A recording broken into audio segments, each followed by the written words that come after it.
Well, as we all found out a year ago, the village idiot commissioner Adam Silver's latest ingenious gimmick to drum up viewership, the in-season tournament, which also acted as a thinly veiled ploy to bribe this era's soft and entitled players into actually competing in the regular season, is a complete and utter joke. Of course, just catching you all up here, if you are unaware, the Lakers won this thing a year ago after beating a series of sub-500 teams along the way. Afterwards, they all popped the champagne in the locker room and doused each other with that bubbly, while some in the LeBron jock sniffer camp were actually acting like this thing constituted his fifth ring.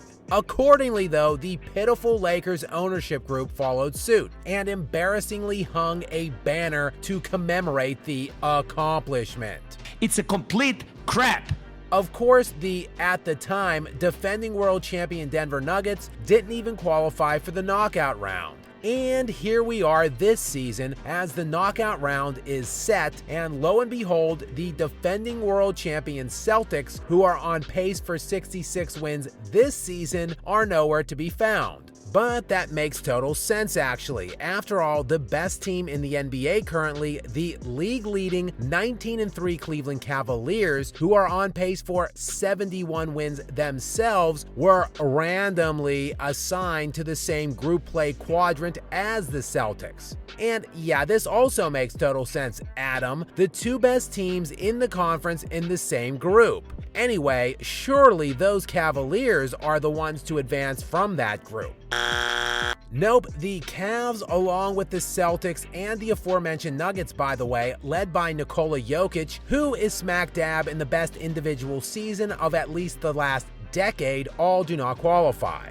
But listen, I do have to tip the hat to the commish. There are actually viable playoff teams and a few title contenders in this knockout field, unlike the one from a year ago. In the West, the top three teams standing-wise have all made the cut, and that would, of course, be the Oklahoma City Thunder, who are currently leading the NBA in total net differential, the Dallas Mavericks, who were the Western Conference representatives in the finals a year ago, and then added Klay Thompson in the offseason, and finally, the surprising Houston Rockets, who are in the 2 seed currently out west, and sporting the 5th best differential league-wide. Shout out to stud head coach Ime Udoka, who got the ass end of the deal by the Celtics, but continues to prove his worth in this league. And rounding out the 4th and final team from the West, the Golden State Warriors, reeling currently, losers of their last 5 consecutive games, but somehow they find their way to the knockout round.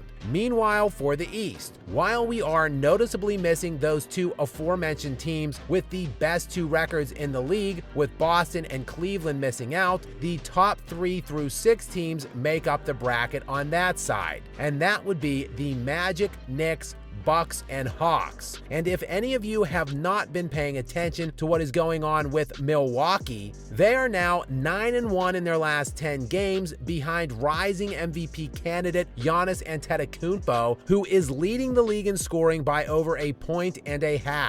And speaking of league leaders with massive distance between them and second in that category, the 6th seeded Atlanta Hawks, who recently beat the Cavaliers in back-to-back games, are led by Trae Young in the midst of a career year for him, leading the league in assists with 12.2 a night. And no one else in the entire NBA other than Nikola Jokic is even averaging double digits in that metric currently. Now, just when are these games being played, you might be wondering. Kidding, I know practically no one cares about this garbage, but if you are thirsting to check these games out, all 4 quarterfinal games will be played Tuesday, December 10th and Wednesday, December 11th, while the semifinals and finals will be played on December 14th and 17th in Vegas, baby. And now while you're watching, please make sure to keep in mind, it doesn't really mean a thing to who might be competing in June for a real trophy. After all, the clowns that sprayed champagne on themselves last year for winning this thing won a grand total of 1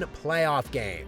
But hey, at least these underpaid NBA superstars can make an extra 500 grand for winning this thing, and maybe commish Adam Silver can squeeze a couple more thousand viewers to those dwindling ratings.